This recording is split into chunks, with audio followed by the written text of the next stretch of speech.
and the guide.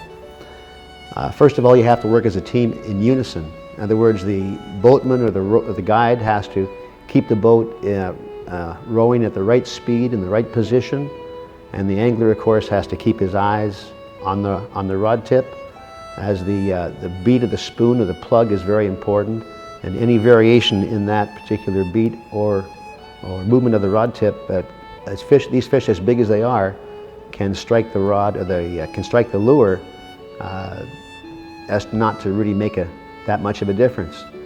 At times they just hit it with their jaw, or it's kind of not sure what it is, and these fish once the fish is on a course, then it's a whole new different game.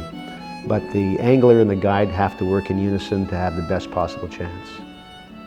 As the years go by and as the summers continue and you have more experience in the rowboat with your guide and the guest, you build a camaraderie amongst the boatman and the angler, and it's a very close-knit situation. Once again, you can be having a lovely time out there. It's very peaceful and pastoral, and the sun might be out, and there's boats moving by, and there's fish showing on top of the water, and the tide sets up to where it's just the perfect time.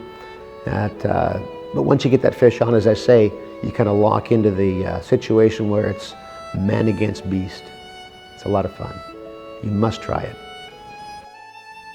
Since the formation of the Tyee Club in 1925, there has been relatively little change in the type of tackle used.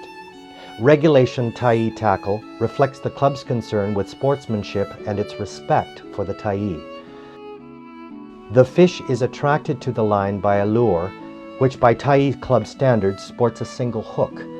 Gleaming metallic spoons which wobble through the water, creating a shimmering illusion, have been used for many years.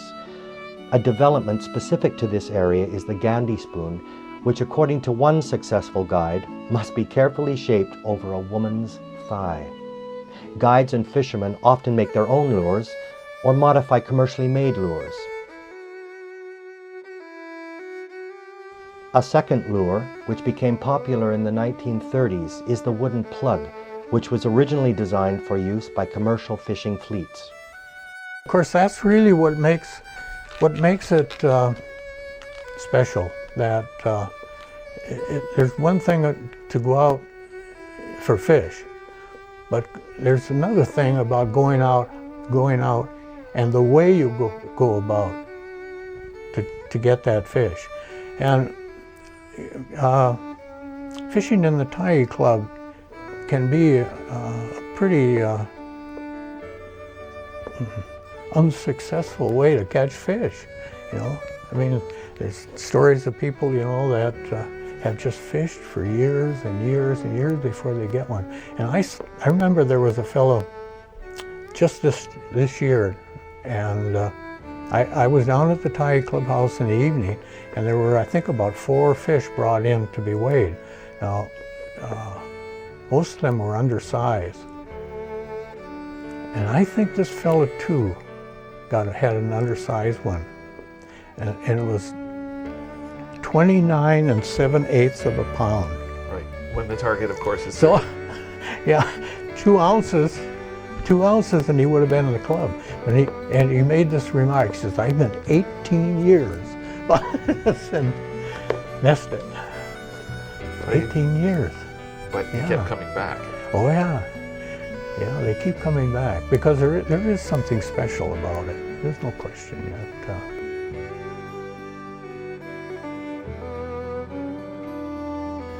Tyee fishing in Campbell River is richly woven into the fabric of this particular town. In the early days, there wasn't much more than the forest industry, of course, and in the turn of the century, more people realized that this fishery did exist, and if we nourish it and keep the river clean and well graveled and so forth, and that's happening, we should be able to enjoy this, and hopefully our grandkids will become members of the Tyee Club and keep it going in perpetuity. The Tyee Club continues to thrive with worldwide membership and maintaining a tradition that began over 70 years ago. Local resorts help to sustain this heritage of sportsmanship by encouraging their guests to fish by Tyee Club rules. Fiberglass rowboats modeled after the original wooden painter boat create a sense of timelessness as they bob on the water in the early morning sunshine.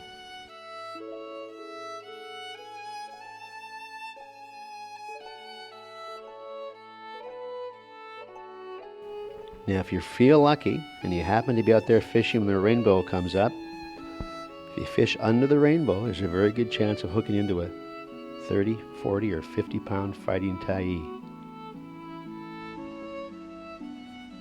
While Campbell River has grown from a wilderness outpost to a flourishing city with first-class facilities, the picture of exuberant fishermen remains the same. Stories of the big fish, both those caught and the one that got away, will continue to be told, and enduring memories will be formed as the boats slip silently across the water in the yawning orange dawn.